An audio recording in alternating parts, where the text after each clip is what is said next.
be postponed until he was in a position to deal with it both financially and psychologically. The problem didn't go away, but the business did, and it did immediately. The agents asked the patrons to leave the business and padlocked the front door. They then posted an official notice in the window stating that the business had been ordered closed and all assets seized by the authority of the Georgia Department of Revenue. In an effort to stave off the execution of this legal instrument, as well as to inform all affected parties, I initiated a rapid series of phone calls. The list included the landlord, his attorney, the bank holding the commercial note for the business, and the Georgia Department of Revenue itself. Within 24 hours, it became abundantly clear that there was no reversing this decision, and the restaurant would be forced to close. It also became abundantly clear that while the restaurant may have been finished, but the universe wasn't finished with me. Commercial landlords don't make money by losing tenant business, and the previous 2 months had demonstrated the restaurant had the potential to be profitable and pay the rent on time. With this in mind, the landlord's attorney made me an offer. If I would be willing to open another restaurant in that space, the landlord would approve a commercial lease for the site immediately and with no formality. The landlord needed an answer within 7 days, which happened to be the exact amount of time remaining before I was required to report for my next productive assignment. Coincidence? I stated earlier that when you ask for something, be careful how you formulate your request. There's a good chance you'll get what you ask for, and a better chance that when it arrives, it won't be in the form you expected. Not only did I have a very short amount of time to make a life-changing decision, I also faced some very serious challenges that had to be overcome in order to make this venture successful. The primary obstacle to be addressed was, you guessed it, money. The statistical probability of securing the required startup capital in a 7-day period was infinitesimally small. When compounded by my lack of restaurant experience and lack of established reputation within the Savannah business community, the statistical probability was reduced to 0. As if that reality wasn't daunting enough, I was informed that I would be unable to utilize the existing equipment in the restaurant unless I was willing to assume legal responsibility for the taxes that were owed by the former business. The reason given to me by the Georgia Department of Revenue was based on the law of succession. Basically, if business A owes taxes and sells business B its asset, and if business B provides the same category of service or product as did business A, the tax liability follows the assets. On close inspection, the law actually makes perfect sense. If I owed the government-backed taxes, in theory, I could use my business, I could close my business, open the business as a new legal entity, and continue my new operation without fear of penalty. The law of succession prevents that type of fraud. Unfortunately, it was also preventing me from taking advantage of this opportunity. How could I run a restaurant with no equipment? Thankfully, the universe has no respect for statistics. None at all. For that matter, neither did I. I was unaware that many of the restaurant's clientele were bankers, lawyers, and accountants, all of which did not want to see this restaurant go away, and all of which stepped out of the woodwork and offered to assist me in my effort. I notified the landlord that I would be accepting the lease, and I notified those willing to help that I would graciously accept their support.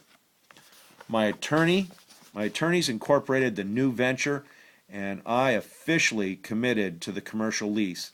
I was given 3 months for build out, during which the space was gutted and remodeled. Equipment was purchased and installed, signage was designed and placed, new contracts were signed with all the vendors. Employees were hired and trained, product and supplies began to arrive, and a marketing campaign for Savannah's newest restaurant was aggressively launched. 90 days after the signing of the lease, my new restaurant opened for business. To think I had come home for a 2-month vacation to relax. The next 5 years were spent learning the business. I read everything I could on the topics of restaurant management, financial management, and core business processes. Marketing, creativity, and product development allowed the restaurant to grow well beyond the limits of its predecessor. Oh, on some days, I loved my decision to become an entrepreneur. On others, I regretted it with every fiber of my being.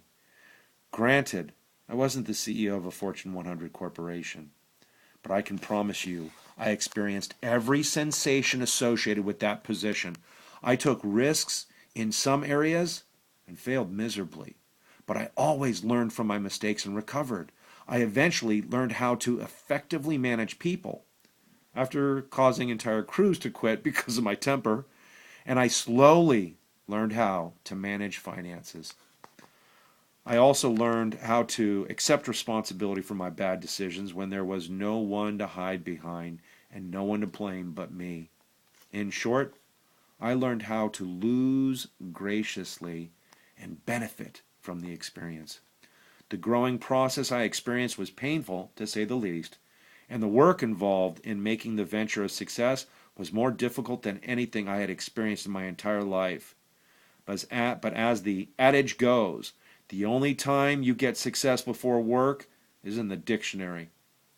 I had told the universe what I needed, it provided the opportunity in its own unique fashion, and I made the right decision to assume the risk and accept the challenge. In the 5th year, the restaurant had reached its financial apex and operational capability, and I was pondering whether or not to sell the business and expand into multiple units. I chose to sell when an interested party made me an offer. I would have been an idiot to refuse. I had turned a 2,600 square foot retail space into a casual dining restaurant that grossed $1.5 million per year and listed $750,000 in assets. I was satisfied that I had succeeded. I was also proud of the fact that shared shared value and social utility had been built into the business model as well. We were actively involved in community sponsorships, to include a sponsorship we established at our state university that subsidized students who wished to take a semester and study abroad. When the contract was signed to sell the restaurant, I felt both relieved and saddened. I was relieved that I would finally get to take that vacation I initially missed, but also saddened that the concept I had created from scratch, the thing that was uniquely me, was being handed over to someone else. I shook hands with the new owners, wished them well, and handed the check to the bank manager. The bank manager, who had been a long-time patron of the restaurant and now a friend, looked at me with a smile and asked, "So, how does it feel to be successful and financially independent?" At that moment, I realized that life had come full circle. Was I really one of them? Had I become that which I despised the most for so long? The obvious answer to that question is a resounding no. I could never be one of them because there never was any them. The distinction I had created between them and us was an artificial construct that existed only in my mind, not in theirs. It was a self-limiting series of barriers I built to justify and rationalize my own self-imposed destructive behaviors. Those barriers then limited my potential in every aspect of my life. The path I choose that brought me from a 14-year-old busboy who despised those who were successful to an entrepreneur who just sold his first business took 25 years and many thousands of hours of reflection and self-assessment. I wouldn't say that time was wasted. Everything happens for a reason, and lessons must be learned before we can move forward and grow as individuals. I do often wonder, though, how much more I could have accomplished had I been not predisposed to such a negative and misguided mindset. What's done is done, and life goes on. There is nothing I can do to change my past.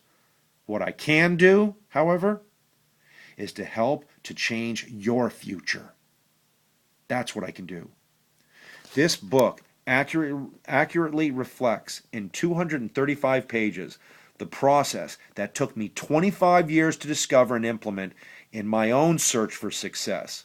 For better or for worse, humans are finite beings with an extremely limited physical existence.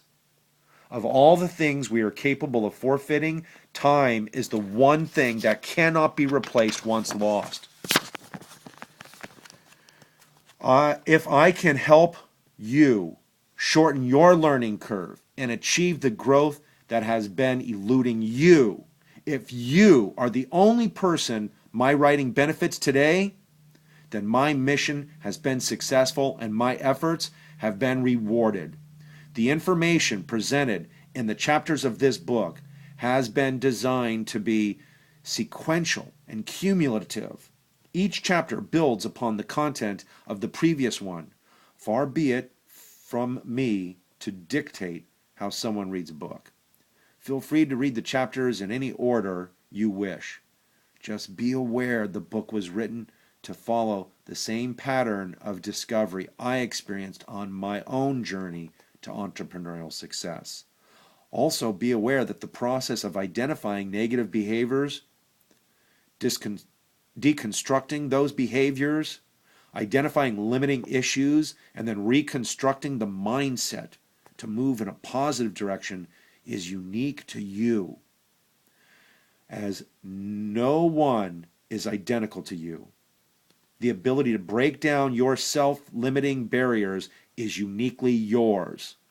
I can provide the framework and direction, but in the end, it will be your honest introspection and self-assessment that will move you to the level of success to which you aspire. I have faith you can do it. As we move past the topic of barriers and limitations into the core principles of business development, you'll discover how the key attributes of life experience honed in a professional environment can provide you with a competitive advantage in your pursuit of success. If you have no business training, and I assume you do not, the complete benefit of this philosophy will be especially relevant and applicable. If you have been an employee in a business environment in the past, you'll be surprised to discover just how much of your experience can be brought to the private sector as an owner. Those with military and high-risk backgrounds tend to view their experience within the context of skill sets, when in fact they have a much broader and useful application. Finally, I'll present a compelling case as to why the time to step up in pursuit of your aspirations is right now. Despite the political and economic uncertainty of our current environment, if you desire to take control of your future, the time is now to make that change. This applies not only to entrepreneurs, but to intrapreneurs and private contractors currently operating within a corporate structure as well. Enjoy the book, be inspired, and act with a sense of urgency and determination on your journey to entrepreneurial success. My honest motivation is nothing more than to have you realize in days what took me years to discover. Despite your current financial situation and hardships in life, anything is possible if you have the mind to try. Thank you.